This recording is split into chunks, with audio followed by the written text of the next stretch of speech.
It was March 25th, 2006. A day that would be a red letter day in my life for a couple of reasons. One reason was that I was at home alone. And I had that remote control in my hands. I was going to decide what I was going to see that day on TV. I must have flipped from channel 0 to channel 5021, just looking to see what I'd been missing. But I still wound up on my same old favorite, the crime TV channel.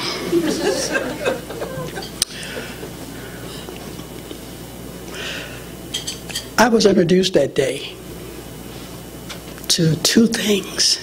One was a documentary called Home of the Brave. It introduced me to a lady named Mrs. Viola Liuzzo. Liuzzo. I'm going to spell it again. Liuzzo. I know it's in the program, but I want you to remember, because I want you to look her up too. Now, why is this woman relevant, you wonder? Well, she's the only white woman that was documented that was killed in the civil rights movement. And why it affected me so much, I had never heard of her. Never, ever heard of this woman. Let me tell you a little bit about her.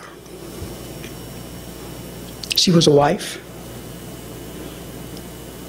mother, and a friend. She and her husband lived in Detroit, Michigan, with 5 children. There are 5 children, 3 girls and 2 boys. She was sitting looking at TV during the turmoil and all the violence in Alabama. She couldn't believe what she saw. She couldn't believe that this was her America. She just couldn't believe it.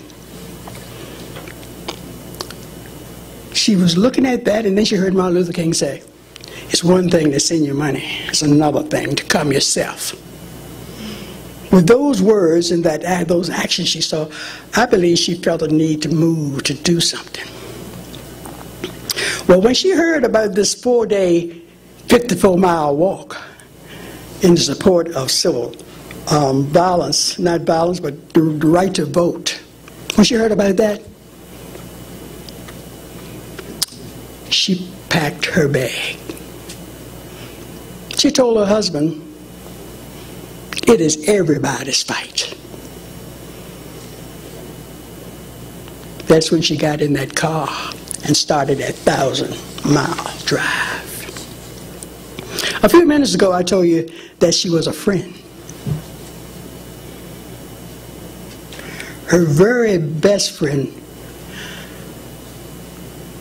happened to be her housekeeper, a black woman named Sarah Evans. They thought alike, they felt alike, they were friends. They were true friends. True friends. They traveled to New York and other places, attending conferences and other activities that related to the movement. Miss Viola even joined the NAACP. This is 1965, y'all. People scared to do it now. I want you to know about this woman. Do you hear me?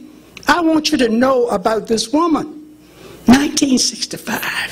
I love what the children say about their friendship. She said, but Sarah was the housekeeper,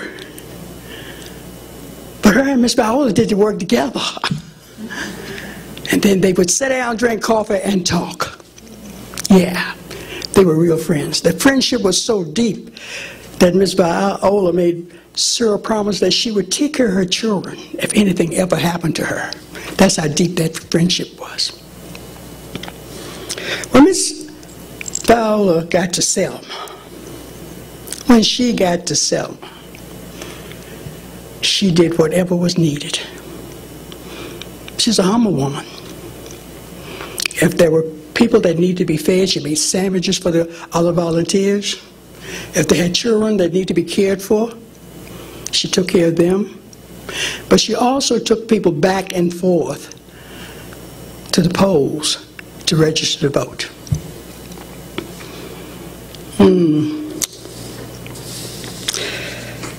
March 25th, 1965. She was taking somebody home.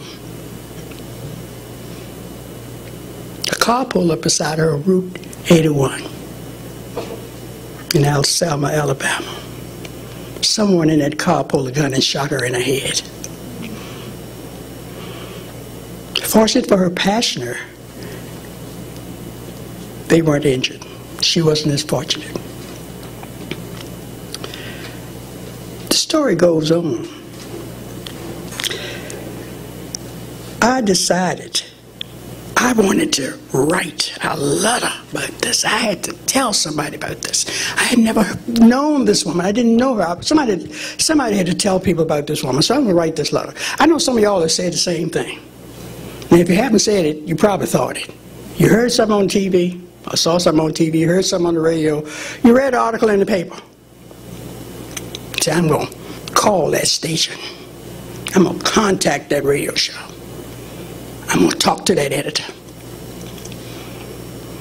Well, it was days, weeks, and months before I wrote that letter.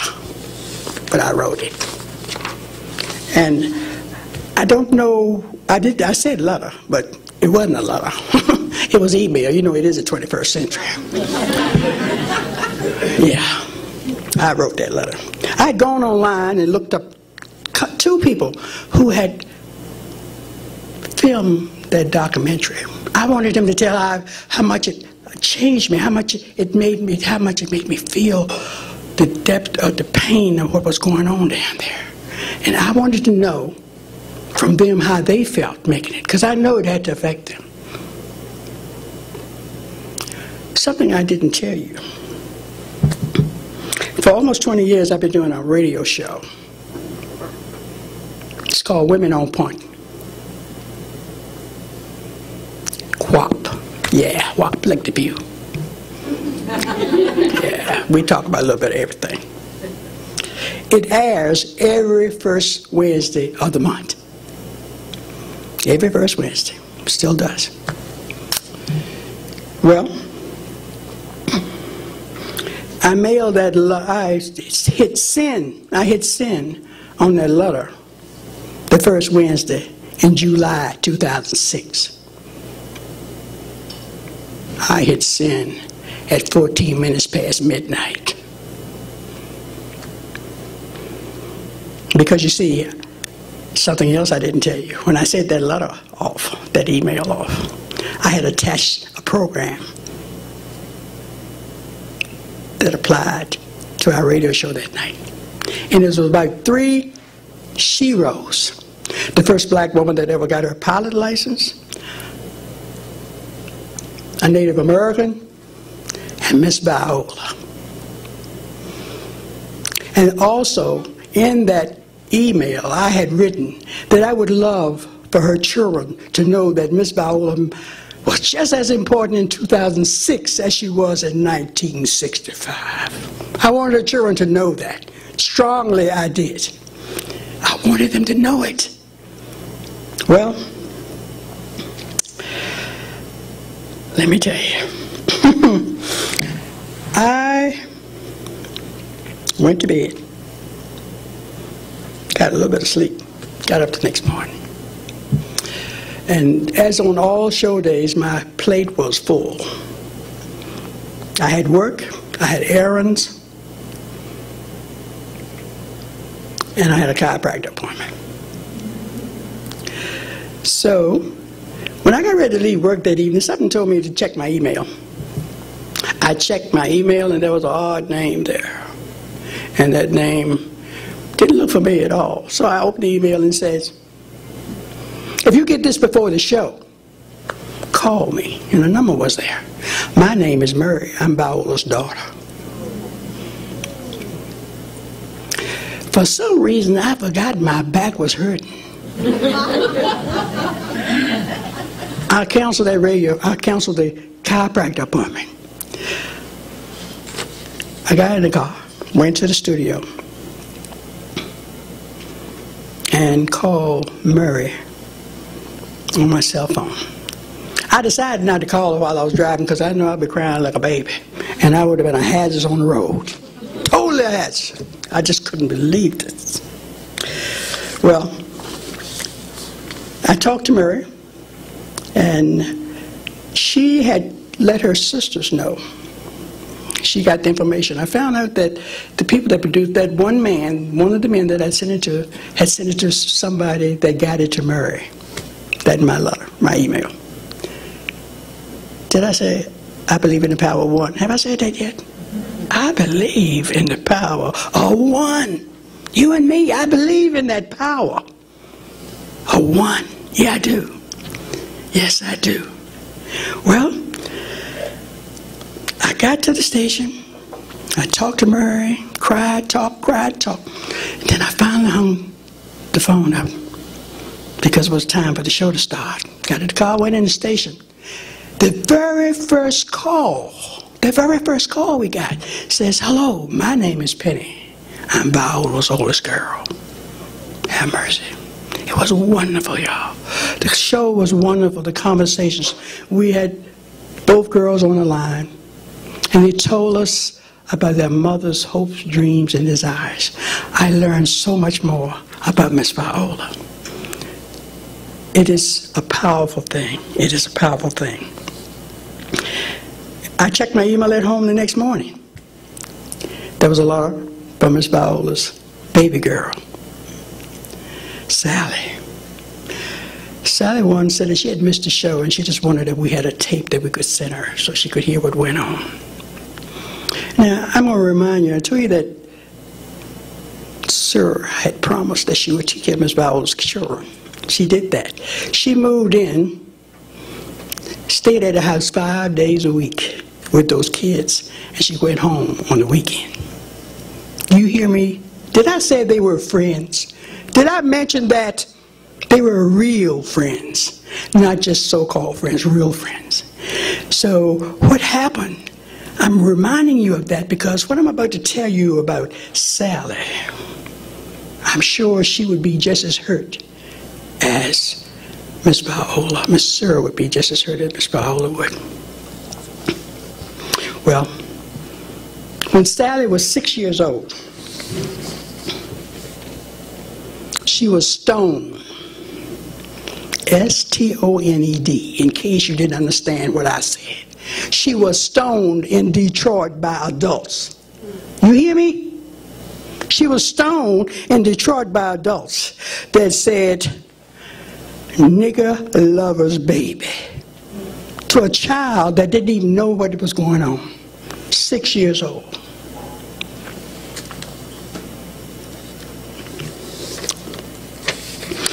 Over the past 10 years, I've got to know those three women quite a bit.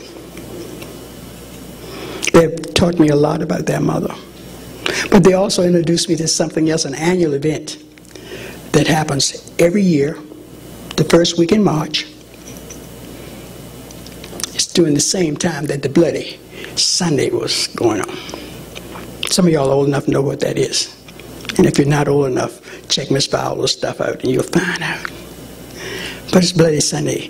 You get on the bus, and they take you to historical places, things that have happened, bad things that happened in Alabama and other parts of the state.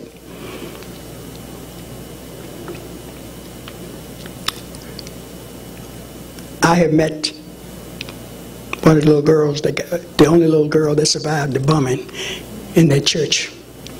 I got to talk with her.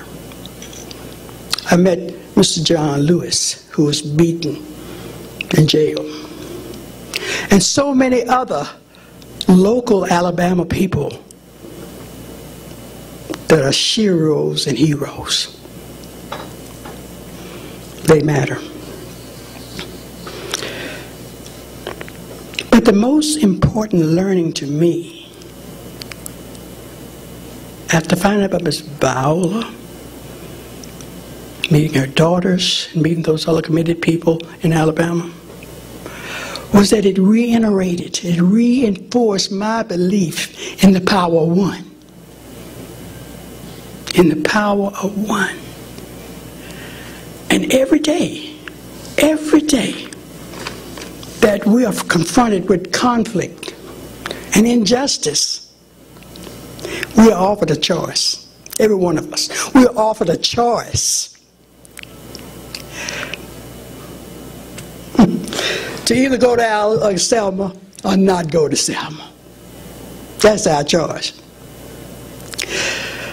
So I ask you, as I ask myself every day, have you been to Selma today?